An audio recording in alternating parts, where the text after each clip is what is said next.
Hello everyone welcome back to our channel Raj Kumar sales growth strategies.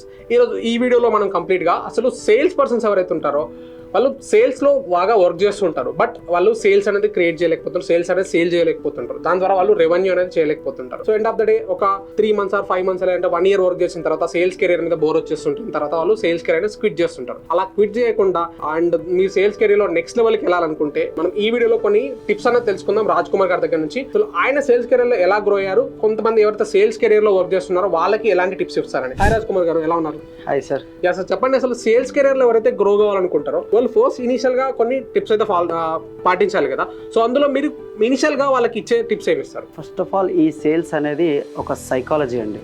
సేల్స్లో మనం ఒక ప్రోడక్ట్ని తీసుకొని ఒక కస్టమర్ దగ్గరికి వెళ్ళి మనం ఒక ఎక్స్ప్లెయిన్ చేసే టైంలో మన ప్రోడక్ట్ మీదనే కాన్సన్ట్రేషన్ కాకుండా కస్టమర్ యొక్క నీడ్స్, కస్టమర్ యొక్క అండర్స్టాండ్స్, మన ప్రోడక్ట్ వాళ్ళకి ఫిట్ అవుతుందా లేదా, సో ఆ ప్రోడక్ట్ వల్ల వాళ్ళకు బెనిఫిట్స్ ఉన్నాయా లేదా అనేది ఫస్ట్ ఆఫ్ ఆల్ మనం చెక్ చేసుకోవాలి. సో చాలా మంది ఇప్పుడు home loan related sales persons కూడా మన వీడియో చూస్తుంటారు కదా. సో వాళ్ళు ఇప్పుడు ఎవరైతే హోమ్ లోన్ తీసుకోవడానికి వచ్చినారో వాళ్ళ నీడ్స్ ఎలా తెలుసు? సో ఎవరికైనా ప్రతి ఒక్కరికి ఒక ఇల్లు అనేది కలగా ఉంటుందండి.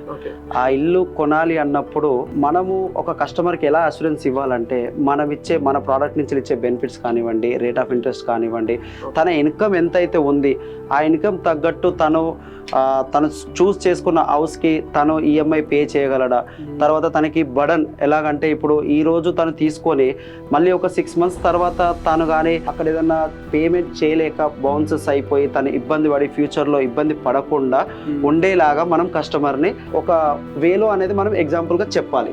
మన ప్రాసెస్ ఏంటి, మన రేట్ ఆఫ్ ఇంట్రెస్ట్ ఎలా ఉంటుంది, నెక్స్ట్ ఫర్దర్గా మనకి ఏదన్నా బై డిఫాల్ట్గా ఆర్బీఐ గైడ్లైన్స్ ప్రకారంగా రేట్ ఆఫ్ ఇంట్రెస్ట్ ఏదైనా పెరిగినా కూడా కస్టమర్ బేర్ చేసే విధంగా ఎలాంటి ప్రాబ్లమ్స్ ఉంటాయి అనేది మనం ఫస్ట్ ఆఫ్ ఆల్ వాళ్ళకి ఎక్స్ప్లెయిన్ చేయాలి. ఓకే, అర్థమైంది. అంటే వాళ్ళు ఎవరైతే వాళ్ళకి ఎగ్జాక్ట్ నీడ్ ఏంటి, అంటే వాళ్ళు ఎంత మంత్లీ కట్టగలుగుతారు, వాళ్ళ ఇంట్రెస్ట్ రేట్ ఆఫ్ ఇంట్రెస్ట్ ఎంత పెరగవచ్చు, దాన్ని బేస్ చేసుకొని ఇస్తే వాళ్ళు ఈజీగా తీసుకునే సేల్ క్లోజ్ అయ్యే ఛాన్స్ ఉందని మీరు అంటారు? అవునండి, exactly. Got it sir. So ఇప్పుడు కొంతమంది ఎవరైతే ఉన్నారో సార్, ఇప్పుడు ఒక ప్రోడక్ట్ కొనడానికి మీరు సెల్ చేస్తున్నప్పుడు జనరల్గా ప్రోడక్ట్ ఎగ్జాంపుల్స్ చెప్తూ ఉంటారు, అంటే ఇది ఈ బెనిఫిట్ అండి, ఈ బెనిఫిట్ అని చెప్తారు. అలాంటి వాళ్ళు అంటే ఇంకెలా బెనిఫిట్ చెప్పకుండా ఇంకెలా బెటర్గా చెప్తే మనకు సేల్స్ అవుతాయంట?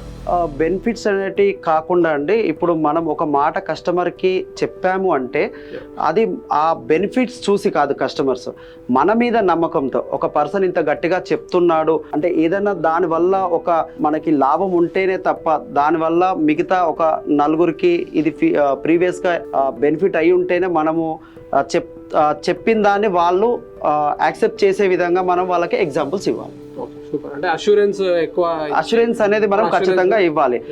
బ్రాండ్ పరంగా కాకుండా మన అష్యూరెన్స్ చూసి కూడా కస్టమర్ వచ్చి డీల్ క్లోజ్ చేసుకునే విధంగా ఉండాలి. అంటే మీరు ఏమంటారంటే లైక్ ప్రొడక్ట్ అనేది మనల్ని అంటే సేల్స్ పర్సన్ చూసుకుంటారు, నాట్ ప్రొడక్ట్ ని చూసి. Yes, exactly. చాలా క్లియర్ గా చెప్పారు. ఇప్పుడు కొంతమంది సేల్స్ పీపుల్ ఎవరైతే ఉన్నారో కొన్ని ప్రాబ్లమ్స్ ఫేస్ చేస్తుంటారు. లైక్ ఎప్పుడైతే ప్రొడక్ట్ గురించి ఎక్స్ప్లెయిన్ చేస్తారో ఆ ప్రొడక్ట్ రిలేటెడ్ పర్సన్స్ తీసుకోరు. అంటే సేమ్ ఇందాక మనం చెప్పినట్టే ప్రొడక్ట్ బెనిఫిట్స్ ఎక్స్ప్లెయిన్ చేస్తుంటారు. అదర్ దెన్ దట్ ఇంకేమైనా మనం వీళ్ళకి ఏమైనా టిప్ ఇవ్వగలుగుతారా మీరు? ఖచ్చితంగా.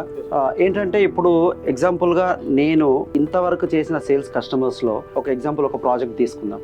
ఆ ప్రాజెక్ట్లో ఒక లీగల్గా టెక్నికల్గా ప్రాబ్లమ్స్ ఉన్నాయి.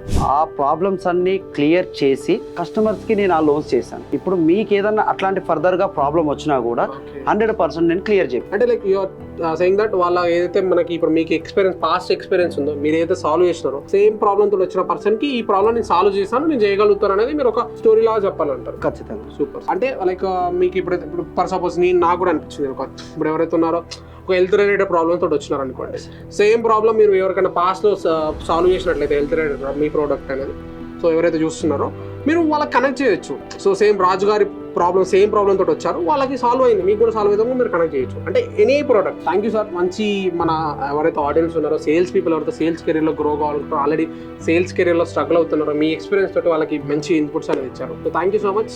ఎవరైతే ఈ వీడియో చూస్తున్నారో ఇంత ఎండ్ వరకు చూస్తున్నారంటే డెఫినెట్లీ ఈ వీడియో మీకు నచ్చింది అనుకుంటున్నాను. వీడియో నచ్చితే ఇప్పుడే లైక్ చేయండి. ఇలాంటి మరెన్నో వీడియోస్ కోసం మన ఛానల్ని సబ్స్క్రైబ్ చేయండి. Thank you so much. Thank you.